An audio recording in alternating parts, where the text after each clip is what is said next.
Bien, vamos a trabajar un poco lo que es la definición del logaritmo, su origen, algunas características, digamos, propiedades, ¿sí?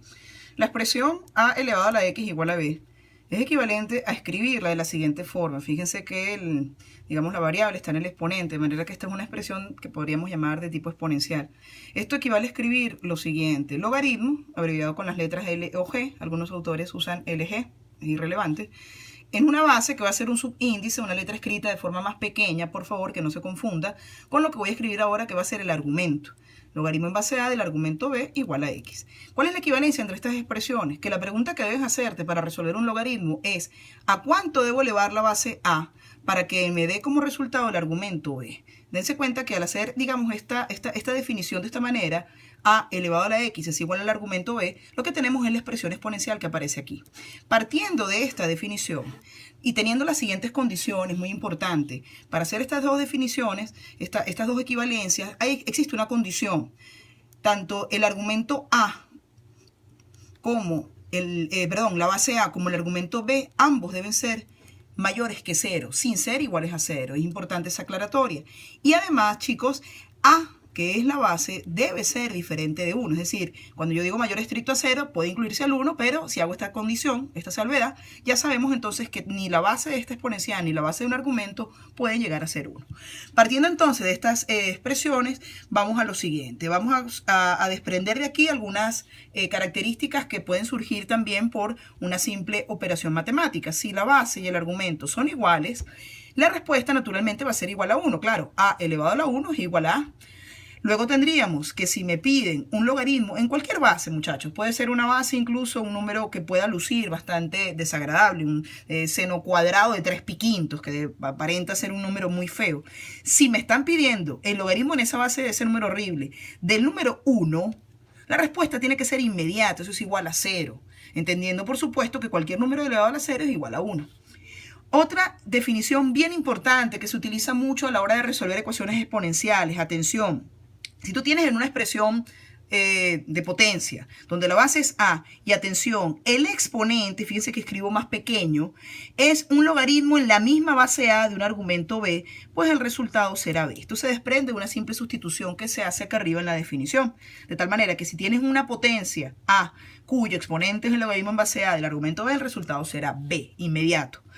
Otro detalle interesante para simplemente comentarlo, quienes no lo sepan: cuando el logaritmo utiliza como base el número 10, que se llama logaritmo decimal, ese número 10 no se escribe. Queda sobreentendido que cuando el logaritmo está sin base es el número 10. Y también queda sobreentendido lo siguiente, atención: cuando un logaritmo utilice como base el número irracional Euler, que proviene de una sucesión que verá más adelante, en este caso ese logaritmo en base a de este argumento b puede escribirse como el logaritmo natural, se abrevia LN, del argumento b. Esto se llama logaritmo neperiano, y lo escribo porque algunos muchachos ni conocen bien la palabra, o lo puedes llamar logaritmo natural. En base a estas tres características vamos a desprender algunas propiedades que son bien importantes. Atención, cuando tengas el logaritmo en base a del producto x por y, esto se puede escribir como el logaritmo en base a del primer factor x por el logaritmo en base a del segundo factor y. Si tienes el logaritmo de en base a de x, sobre y, esto será igual al logaritmo en base a del numerador x menos el logaritmo en base a del denominador y. Y por último, si tienes el logaritmo en base a de una potencia x a la n, existe la posibilidad de bajar, entre comillas, este exponente a multiplicar a tu logaritmo en base a ya únicamente del argumento x. Esta propiedad incluye el hecho de que si es por alguna razón un radical, un irracional, recuerden que ustedes saben perfectamente transformarlo o escribirlo como una potencia con exponente fraccionario. Ahora quiero hacer las siguientes aclaratorias, por favor, rápidamente. El logaritmo de un producto no es igual a un producto de logaritmos. Esto hay que tomarlo en cuenta, que muchas veces lo confunden. Aquí tienes el logaritmo de una multiplicación, aquí tienes una multiplicación de logaritmo. Tampoco confundan el logaritmo, la suma de logaritmos con el logaritmo de una suma. Cuando tengas el logaritmo y el argumento sea una suma, eso no se puede separar, no hay propiedad para esto que valga. De la misma forma, si tuvieras una resta, no lo vayas a confundir con una resta de logaritmo. Y otro detalle que también confunden muchísimo los alumnos: cuando tienes el logaritmo de una potencia, esto no equivale, atención, si tengo el logaritmo de x a la n, esto no es igual al logaritmo en base a de x todo elevado a la n. Acá lo que está elevado como potencia es todo el logaritmo. Acá es únicamente su argumento.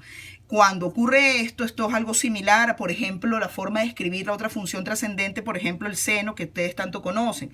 Cuando tú dices seno cuadrado de x, esto es equivalente a escribir seno de x al cuadrado. Pues con los logaritmos ocurre lo mismo. Cuando tú vas a escribir, por ejemplo, el logaritmo al cuadrado de x, se escribe de esta forma. Esto equivale al logaritmo de x todo elevado al cuadrado. Entonces es importante hacer estas aclaratorias para no cometer errores.